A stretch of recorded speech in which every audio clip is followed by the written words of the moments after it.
시청자 여러분 안녕하십니까? 충북 지역의 다양한 소식과 정보를 담은 뉴스박스 8월 27일 목요일 순서 지금 바로 시작합니다. 먼저 간추린 뉴스 첫 번째 소식입니다.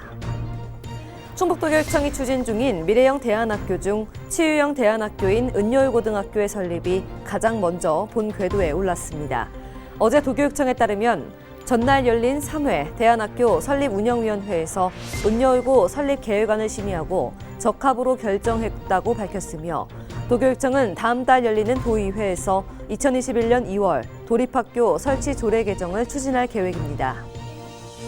네, 이어지는 소식입니다. 공군사관학교는 코로나19 확산 방지를 위해 학예 휴가를 마치고 귀영하는 생도 750여 명을 대상으로 한 유전자 증폭 PCR 검사에서 전원 음성 판정을 받았다고 어제 밝혔습니다.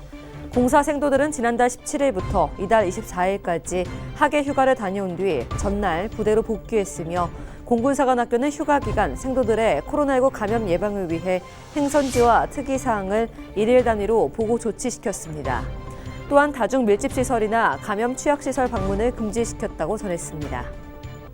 네, 다음 소식은 모닝톡과 함께 할 텐데요. 정부의 의료 정책에 반대하는 병원 의사, 개원이 등 의료계 전 직원이 어제였던 26일부터 총파업에 돌입을 했습니다. 파업으로 인한 도내 의료 공백은 없는지 소셜미디어 테이의 안태희 국장님과 오늘 이야기 나눠보겠습니다. 네, 국장님 안녕하십니까? 네, 안녕하세요. 네, 이 코로나19 확산이 심각해지면서 현재 굉장히 위급한 상황인데 의료계도 현재 총파업에 들어가서 굉장히 위급한 상황인데요. 현재 충북 지역 동네 병원 몇 % 정도 병원이 휴진을 한 상황인 건가요? 네, 잘 아시다시피 공공의료 확대를 위해서 의대생을 늘리겠다고 하는 정부의 정책, 네. 이런 것들을 반대하는 대한의사협회 2차 총파업이 이제 시작이 됐습니다. 네. 26일부터 28일까지인데요. 현재 도내는 종합병원 한 51곳을 포함해서 전 병원 의원이 한 930곳 정도 되는데 네. 한 5% 정도가 사전 휴진 신청을 했고 어제 하루 정도에는 한 10% 정도 일을 안 한 것으로 됐습니다. 그러니까 10군데 정도 한 군데는 네. 파업에 동참했다라고 보면 됩니다. 그런데 이제 전공의들 있지 않습니까? 전공의들은 뭐 한 90% 이상 180명 정도 파업에 동참을 했고 네. 또 종합병원급에 있는 전임의라고 있습니다.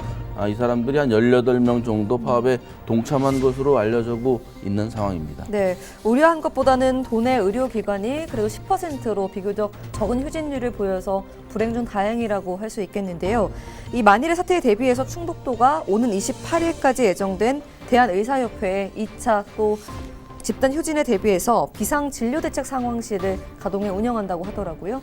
네, 그렇습니다. 뭐 말씀드린 대로 10군데 중에서 한 군데 정도가 이제 뭐 파업을 한다고 해서 의료 공백이 없을 수는 있겠습니다만, 네. 근데 아픈데 막상 가서 이제 병원이 문을 닫았단가 그렇죠. 하면은 당황할 수 있지 않습니까? 네. 그래서 뭐 물론 자치단체에서는 이런 비상 응급 체제를 구축하려고 노력하겠습니다만, 일단 이제 아프신 분들은 119에 먼저 신고를 해서 문 연 병원이 어딘지, 의원이 네. 어딘지 여기를 먼저 파악하는 게 필요할 것 같습니다. 네, 위급 상황에 미리도 문 연 병원을 확인하는 게 말씀처럼 필요해 보입니다. 네, 도 관계자는 지난 14일 있었던 1차 파업과는 달리 이번 파업에는 동네 의원의 5% 정도가 휴진에 참여한 것으로 확인됐고요.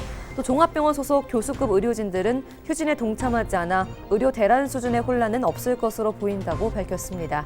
하루가 다르게 급격하게 증가하는 코로나19 확산세로 혼란이 가중화되고 있는 요즘 부디 정부와 의협 간의 원만한 합의가 이루어져서 의료기관의 안정화가 찾아오기를 기대해 보도록 하겠습니다.